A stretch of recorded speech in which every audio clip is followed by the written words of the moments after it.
Hi everybody, welcome to our video spotlight. I am Mike Martin. Back with us is John Fanning, our fine wine buyer, and today we have a very special guest, Michael Marr. He is the Treasury Wine Estates educator. Yeah, I'm one of the team of educators at Treasury. Okay. So there's a couple of us, and we kind of divide and conquer around the country. But I'm located here in the East Coast. Very good. And Treasury consists of about 50 plus brands. Yeah, as of most recent count, we're about 54 brands. We're the largest publicly traded standalone wine company in the world. Wow. And with that comes not just great responsibility, but a lot of great vineyards and opportunity to really bring our wines to the people. So we have something for everybody. I think with Treasury covering so many brands, and we'd like to talk about more of them, it was difficult to find a focus to talk about. So I imagine Beringer must be your biggest. Absolutely. We kind of have a saying in the company that if we don't win with Beringer, then Treasury as a whole, we're not going to win. Sure. It is our biggest brand. It is our most important brand. And really, historically, it's goes hand in hand with really Napa Valley and the whole wine experience. Yeah. It is the oldest continually operating winery in all of Napa. It was founded in 1876 by two German brothers, Jacob and Frederick Beringer. And they saw potential for growing grapes in a region that was largely agricultural, a lot of pastoral. You had cows more so than grapes at this point. But they saw potential to grow some really great wines and really set up their homestead up in St. Helena. And now we carry on that tradition today. Really, it's obviously a lot has changed in Napa, but you can still go to Beringer, see the Rhine House, see this old property that they built. It does remind you a lot of property in Mainz in Germany. Beautiful architecture, and really the wines have never been better.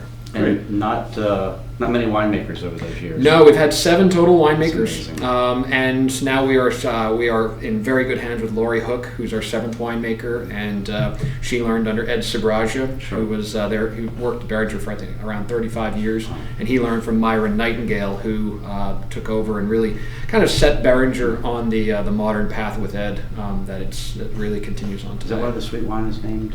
The Nightingale, our dessert style wine, the Sauterne style of wine is named Nightingale after Myron because he loved Sauterne, and under his leadership, he actually found a way to produce a botrytis affected wine in Napa where it's really difficult to do. So a lot of ingenuity on his part, and again, just another thing that Beringer has to offer for our. Yeah, I think the idea here was, I think most of us are familiar with the Wine Spectator Top 100 Wines of the Year. The number one wine is one of the biggest accolades in the business, and Beringer is the only winery in the history of the ratings that has gotten number 1 for both a white and a red. Absolutely. And both of those being the Private Reserve level, which I believe is the highest level of Beringer wines. It is our top level, and Private Reserve was kind of, I mentioned Ed Sabraja, and he was working under Myron, and it was a bit of his brainchild too. Ed grew up in Sonoma, and his father grew up in Sonoma. His grandfather immigrated to Sonoma from Italy, and Ed knew all these grape growers. He knew a lot of these vineyard owners, and Ed came up with this idea. It's like, well, we need a Beringer to really utilize our relationships and make some great wine. So Ed put forth the idea of the Private Reserve, and Myron at the time said, this is a really good idea. So 1976, first vintage, and the 1986 Private Reserve Cabernet was the number 1 wine for Wine Spectator. 1990, right? It was in 1990, and then the 1994 Private Reserve Chardonnay was the number 1 wine in 96. So it was a really good, it was a really impressive decade for Beringer, and a lot of people at that point were really starting to associate Beringer with the lower quality tier. And this reminded people that Beringer, first and foremost, is about quality. It is about the best bottle of wine at whatever price point that you're looking to. There's so many levels of their wine. Yeah, it's an unusual winery in that aspect. It is. A lot of people do associate with White Zinfandel. There's no other winery somewhat associated with that also makes these really amazingly regarded higher end Private Reserve wines also. We're not shy about that. We realize that Beringer, it's America's favorite White Zinfandel, and we kind of say that it helps to keep the lights on. It allows us to basically put an incredible value at this price point. The Private Reserve Cabernet, one of the most sought after wines in all of Napa Valley, but to put a wine like that on the shelf for oftentimes half of what our competitors are going to put out there. So it really is a unique situation where Absolutely, we are a volume company. We do have a lot of opportunity to get nothing wrong with that. a lot of juice to a lot of people, but for the collectors, for the connoisseurs, for people who really are in the know, Beringer provides some amazing wine at a really great price point. Okay. So we have two wines, two private reserve wines here. So why don't we start with the first one, which is their Chardonnay? Yeah. So these will be the current vintages of the two wines that have been the Spectator #1 wines in '90 and '96, I think. Yeah. Absolutely. So a little bit about the Private Reserve Chardonnay. A lot of people think that Napa is not a great climate for Chardonnay.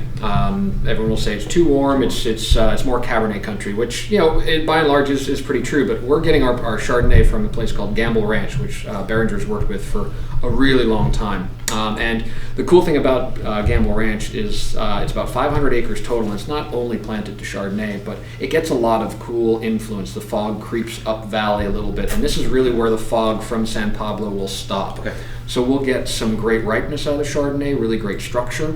And Laurie has done a great job with this wine over the years because in the 1980s and early 1990s, Chardonnay was equated with oak and malolactic and really buttery, rich, creamy, over-the-top styles. Mm-hmm. And her kind of mindset has been just pulling that back a little bit, Okay. kind of making it a little bit more what the people want. And that's a elegantly balanced Chardonnay with a touch of oak, but just really nice mouthfeel, great texture, and really well put together.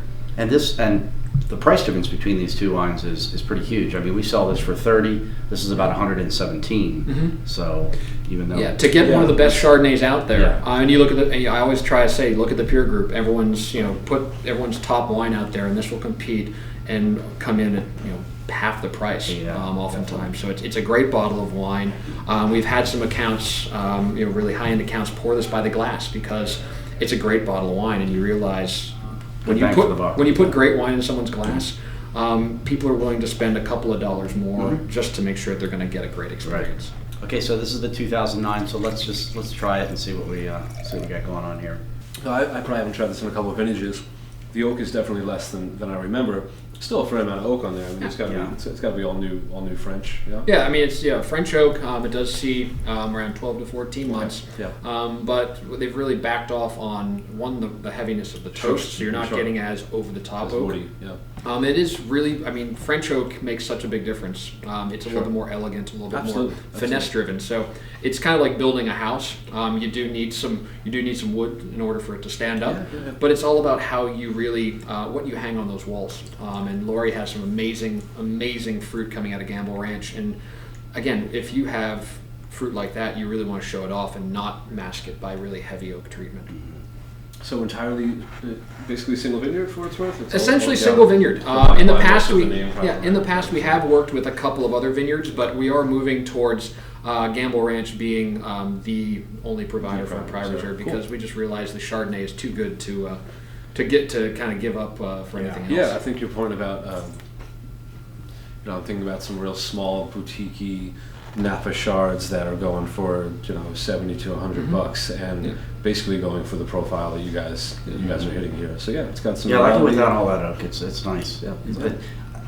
I get a lot of pineapple through this. Yeah, one, there's great richness. There's that peach and a slight tropical fruit, the pineapple, a little bit of banana, but also that green apple, that really sharp, tart crispness, which versatility in a wine I think is key. I used to work as a sommelier, and I realized that a bottle of wine that just does one thing well is delicious on its own, but when you try to pair it with food, can be challenging. So this is great for just a glass. If you're going to have a glass before dinner, do you want to pair it up with fish? Do you want to, once the weather starts to get warm, we're going to start to grill outside again, and because of that oak, you can now pair it up with some grilled chicken or grilled pork or something like that. So again, versatility, being delicious on its own, but being flexible enough to work with other foods is very always important. critical.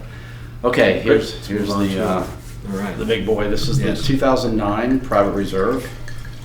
We are selling this for $117, I believe. Yeah, I think we actually have some 07 in stock too. Literally, I think 2 bottles right now. Some really solid vintages. Yeah, absolutely. The 07 was great vintage across the entire valley. Kind of a lot of the winemakers say you had to be really bad at what you did to make bad wine. Bad 07. But what I think Laurie has managed to do is in some of these vintages that have become more challenging. 2009. was actually a fairly cool but consistent vintage. 2008, we had some frost issues. 2010 and 11, there were some rain issues. So these are the vintages where we're really going to start to see the quality of the winery, the quality of the winemaker, the quality of the vineyards shine through, because there's just not a lot of juice to go around in these vintages. So we have to put, again, we put every single effort into these bottles of wine. And at Beringer, because again, I don't want to focus too much on it, but the white Zinfandel allows us to cut our production way back in these tougher, more challenging vintages. Where 2008 we produced 1,200 cases, whereas we like to hit around 5,000 to 6,000. So we can cut back. You can afford to take that cut. Sure. Exactly. We want to make sure that at this price point, we know that this is a special occasion wine. We know that this is a wine that people are going to lay down for a couple of years.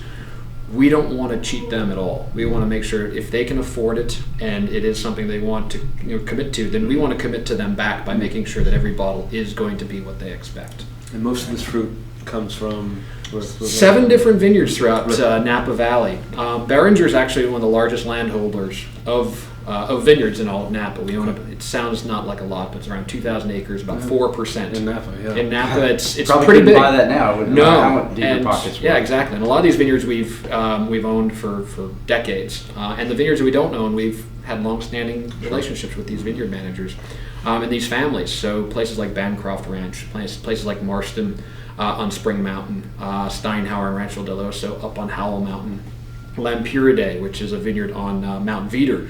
So, and then we have, of course, the St. Helena Home Ranch, where we, that was kind of the heart and soul and private reserve up on more valley floor. So we have a combination of mountain and valley fruit. So mountain fruit provides structure, valley floor fruit provides that nice ripe fruit that you expect out of Napa. And by our resources, our longevity, we can combine these two to produce a wine with elegance, with finesse, but also with power and really long-term power. These are wines that I know Lori and Ed went and tasted the entire vertical of Private Reserve going all the way back to 77, and it was spectacular. The 77 wound up being the most amazing wine of the entire flight, because the year before they left it kind of for dead. And they said, well, it's probably at the end of the run, and then all of a sudden it came back, and it's again a testament to the quality of fruit that we're able to source. Well, a vintage like this might be a little more approachable early. Absolutely, absolutely. It was cool and steady, so the grapes ripen really, really slowly, so you got a lot of evolution, you got a lot of development. It wasn't a hot, quick burst, and we're trying to pick as quickly as possible. We can go through and decide, okay, this block is ready to go, this block is ready to go. Really focusing on the quality of each bunch that we're picking Before you blend it. Before we blend it. Lots, we will ferment them all separately, and then that's where I guess you can say the fun part comes in, where it's actually the assemblage or the putting together the pieces of the puzzle to come up with what we have in our bottle right now. This has got a pretty interesting nose. I think it's a beautiful wine and really accessible right now. You know better than I think a little bit more classic Napa. It's not overly tannic. It's not something you say, oh, this will be great in 3 years. I mean, it's drinking really classy Cabernet. It's it's drinking great. For what scores are worth, I know that there's everyone out there running scores around. We've been really proud of the fact that the 07 got 97 points, the 08 got 92 points, this got 93 points. You look at that and you look at the consistency, even despite challenging vintages, to be mid to upper 90s. Again, showcase to Lori and her whole team across the board to come up with great wine, no matter what the challenge is in front of them. Great, outstanding. Michael, thank you. Again, I know you represent all of Treasury Estates, which maybe you'll be back and we can delve into a Treasury series of some kind. Definitely delve a little bit further. But I think the Beringer focus and the Private Reserve focus was pretty good starting point right now. Wines are incredible. Yeah, absolutely. Very good. Thanks for coming by. Well, thank your support. Yeah, absolutely. All right, we'll see you next time. Thank you.